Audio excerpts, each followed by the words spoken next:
Менин 4 айлык кызым бар. Ал менен болуп намазын баштай албай жатам. Кандай кеңеш бересиз? Бул эми балалуу болуу бардык эле аял кишинин башына түшө турган иш да. Мындай түшүк бардык эле аялдарда бар, бардык эле үй бүлөдө бар. Анан бул 4 айлык бала намаздан тосо тургандай эч бир тоскоолдук эмес бул, түшүк эмес. Жана айтып кеткендей, намаздын бардыгын чогултуп турган болсок, ошо 5 убакыт намазын күнүнө 1,5 саат убакыт алат. Көп убакыт албайт.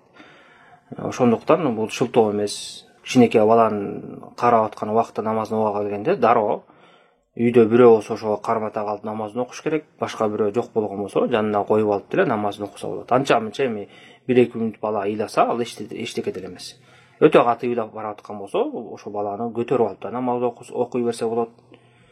Ошонун өзүнүн жолдору бар, ошондуктан ошол эжебизбе карындашыбызга айтарым, Кудай Тааладан коркуш керек. Бул деген намаз деген бул адам баласы өзү каалаганда окуй турган, каалаганда таштай турган нерсе эмес. Бул адам баласынын милдети. Эркек аялбы Кудай Тааланын алдында жооп берет. Милдет болгондо дагы бул ла илаха иллаллах Мухаммаду Расулуллах келмесинен кийин, биринчи түркүктөн кийин исламдын экинчи чоң түркүгү. Бул намаздын кадыр баркы өтө чоң исламда.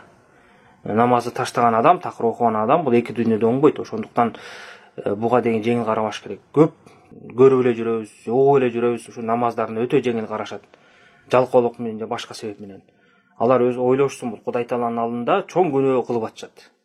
Өтө чоң күнөөнү кылып атышат. Ошондуктан бул намазды эч бир шылтоосуз, эч бир тоскоолсуз дароо баштап окуш керек.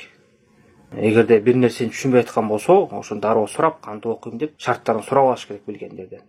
Ооруп аткан, баспай калган адамда окуса болот. Пайгамбар саллаллаху алейхи вассалам айткандай, намазды туруп окуй албасаң отуруп оку дейт.